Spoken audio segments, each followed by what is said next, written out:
Hey guys, today we're going to be going over device boxes.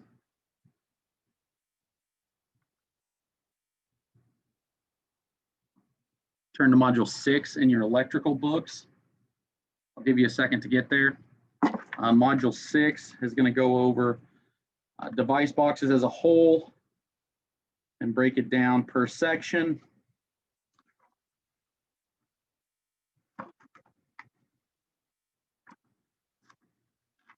Okay, I am there. So here we go. Section 1, outlet boxes. Your objective, size and install outlet boxes.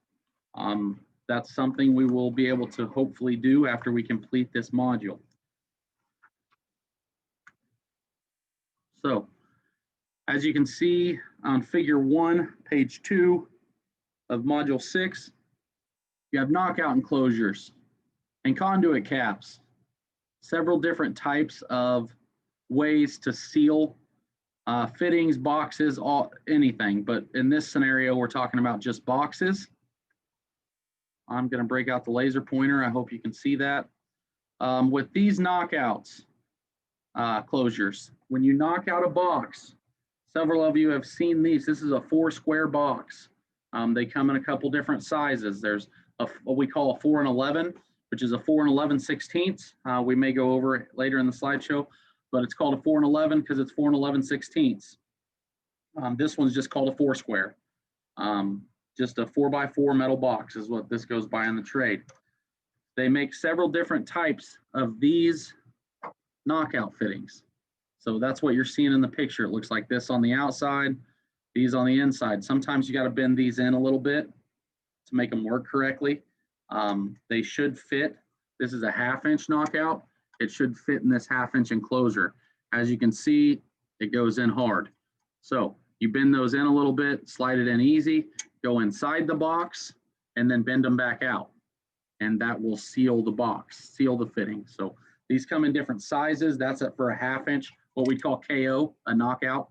You guys probably know that term, but this would go in our 1/2-inch hole. So you can see this one's bigger, don't fit, obviously. So with that, they make a 3/4 as well. Looks the same. These come up in several sizes. I've had to use 2-inch ones before, so on holes that I've knocked out. So that's our knockout. Per NEC code section 314.17a. If you got your NEC code book, go ahead and open that up. Let's find it, 314.17a.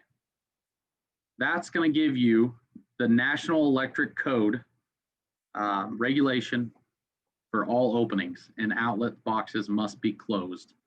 And that is per, one more time, NEC section 314.17a. So look up that code, read it, think about it. We're going to move on.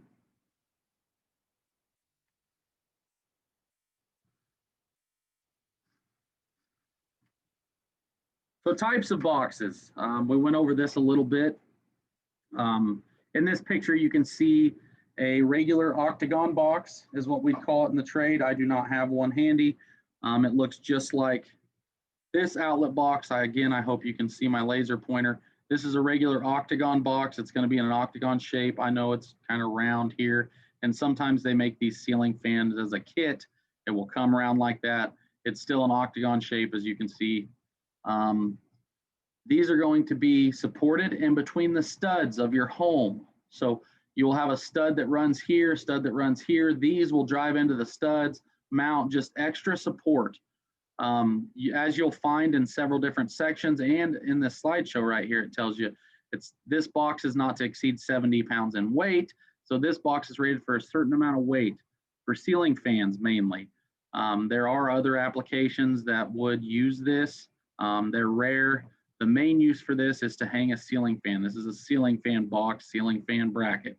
So with that being said, I didn't know I could draw on that. That's pretty cool.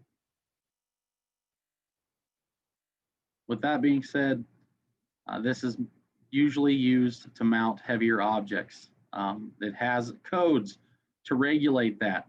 NEC section 314.27, category C, and 422.18, So there's two different codes you can look up for this box. Oh, in this, it also shows that in the 314.27C, the conductors installed to the box and the location of the box is acceptable to install a fan. So that will give you those subcategories. With all of these different types of boxes, there's several different uses for them, as you can see, different types of ceiling fans you can hang from different types of boxes, regulated by NEC code, by size, weight, things like that. Boxes are designed for various use, such as floors, walls, and ceilings as well. Ceiling boxes must be attached to a structure. That's where your spreader bracket is what we call it. This one unscrews to get longer. Some of them just spreader brackets, so that's where that comes in to play. Let's move on. Octagon and round boxes, we went over this a little bit already. Octagon and round boxes are used for wall-mounted lighting fixtures and luminaries. So a lot of times you'll hear light box. An octagon box is a light box. Essentially, that's what it is. For your light box, you could use an extension ring. Again, with this extension ring, that plays into the weight and the NEC code on your octagon boxes. So you can also use, there's different types, and we'll get into this a little bit, but if we need a round box for our luminary, for our light fixture to mount, because a light fixture won't always mount to this without a certain type of bracket. Most light fixtures will mount to an octagon box, such as this, because this is where the holes line up. This is further apart. So these are further apart than what they would be on an octagon box. So if I need to mount a luminary to this somehow, what I would do is I would have an extension ring. This is a mud ring, usually used for drywall to go up against here, or some kind of wall covering. This cover would go onto this box. Now again, weight comes into play, because whatever light you're mounting onto here is going to be held in just by 2 screws and this threaded thickness of metal. So weight comes into play, and there is code for that. So you can turn a 4 square box into a round box with an extension ring.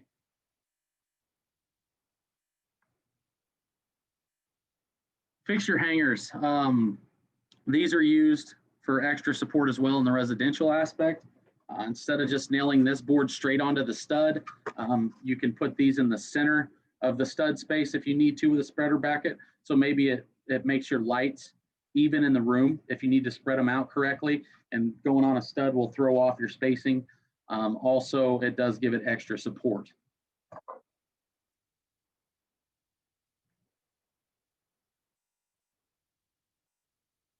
So I do not have a shallow box, of course. In this drawing, it shows light fixture canopy, things like that. But this shallow round box is what we refer to as a pan box, pancake box. I've heard it called a lot of things. It is just a round box, but it is not very deep at all. You can get these as thick as the drywall. So if we were to cut a hole here, a round hole for our box to go in, but we hit a joist, a stud on the wall, that would allow you to just attach the pan box right to the stud and bring your wire into the pan box, flatten it out, and attach your light to it. So you don't have to cut out the stud or the joist. We don't want to do that.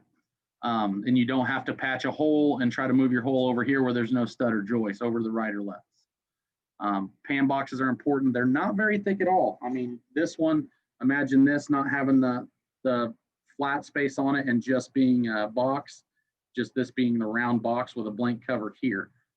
That would be how thick it is to go into the drywall. Square boxes. Square boxes are available in various sizes and various forms. I'm not sure exactly how far we get into with this. As you can see in here, this has a plate where it's attached to our stud. Let me get my laser pointer. I don't know if the eraser shows up, but it has a plate on the front of this box. You can buy all different sizes and all different kinds of plates that you can attach your box to attach them to the stud. There's also spreader brackets that go in here that you can just mount this box that's on here directly to that spreader bracket. There's several different types of applications to do that. As you can see, this has an extension ring on it, a mud ring.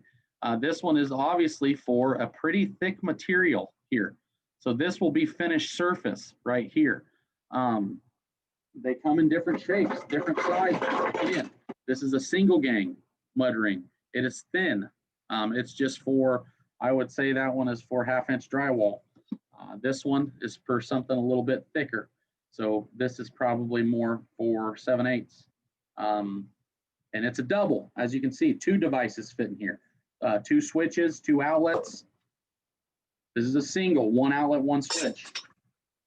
So, and this converts your 4 square box to a single gang or a double gang, depending on the use of your mud ring.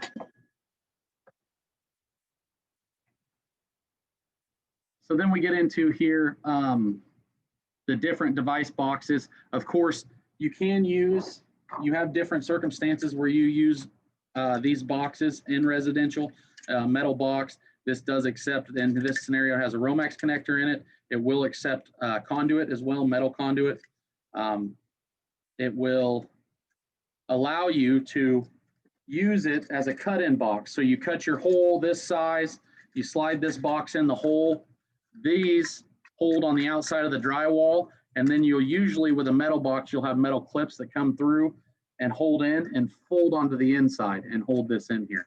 I will demonstrate those clips after I get some in class when we cut in boxes into drywall. So this is something that you can cut into a drywall surface, a cut-in box. They also sell cut-in boxes in the single gang. It would have just tabs that flip up inside the drywall once you slide it in. I will demonstrate that as well. They have different types. So with these boxes, you can just nail them onto the stud. When you do that, you can see that this has like a lip here. So that goes right to the stud surface. Imagine my finger being the stud. That will set right against there and leave you that much room outside the stud for the drywall to go into. That way we don't have to buy, 6-inch screws to put our devices and covers into this box and have them still clip the drywall. So also we'll demonstrate that if we haven't already in class. So single gang boxes, they also sell these in double. This is a double cut in. So this is cut in, comes in both types. This one comes in this type. This one comes in this type. So this, you cut the hole for the size of the opening. Then when you slide it in the drywall, you screw these screws in and these tabs fold up. When these tabs fold up, they pinch the drywall between here and here, allowing it to set tight in there. There's one on the bottom as well. Set tight in there, and that allows the devices to not, when you're plugging stuff in or flipping switches, putting pressure on it, it allows the box not to move and to stay in there nice and like it should. Different types of brackets, obviously. With these brackets, there is a nail on. So the nails would go through there into the stud. The nails go through these holes, depending on how far you need it out or in, into the stud to hold the boxes. And then there is this type, which would allow you to put this right on the surface of the stud and put your screws, nails in these holes. So there's a few different types. There's also a few other types. Again, we have more like a spreader bracket in between the 2 studs. Let's say these are the studs, and then you can put your box anywhere in this surface to allow you to move it here or clean over here, this being your box or this being your box.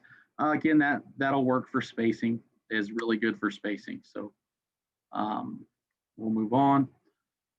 Masonry boxes for damp and wet locations. That's something that you won't use a whole lot. Rough ends, things like that. So I do not have an example of that today.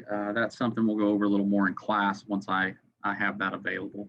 So sizing and installing outlet boxes will be your next session. So I don't think I missed anything there. One more thing I do want to show you is that when you do this in these, you've got to buy them in the right gang, the right, what we would call single double gang. So like for 2 devices or for 1, you've got to buy them in the right size. When you use these metal boxes, there are screws you can see right here. So there's one there, and then this just folds on. here. See this little deal? So this side actually pulls off, and I can pull the other side off the other one or both sides off of these and add a box to either side and make it single, double, triple. You can actually make these, they're called gangable. So you can make them as much of a gang as you need. Single, double, triple, whatever it is. So, I think that is one more thing we're going to go over real quick. For these 4 square boxes, they do make just raised industrial covers. So this cover would already come in. You'd put the outlet on it. You'd wire it to your wire in the box. It'd go onto these 2 screws. That's your finished look. So they also make it so, again, these mud rings, you can use several different types. So this is a single gang raised industrial cover. This is for finished. So this is the finished look. This is a single gang mud ring. So this would go on, the drywall would go on. And then for this mud ring, we'd use a couple different covers. We can use a plastic or vinyl cover that would just go on the device and set like this. Once an outlet's in there, of course. These come in many different colors. The most common colors these days is white, ivory, or light almond. You'll see those 3 colors in a lot of hardware stores. A lot of places, commercial use, shops, different things. This is a metal cover. So it's metal just like it. It can go right onto that mud ring and that finished look. So you can do that with your 4 square box. Obviously, your cover won't be interchangeable. This cover is not going to fit your residential box, but these covers, even the metal one, will fit the residential box once you put an outlet in, and these are mostly used in residential. So I think that's it for slideshow 1 and module 6. Yeah. Guys have a great day.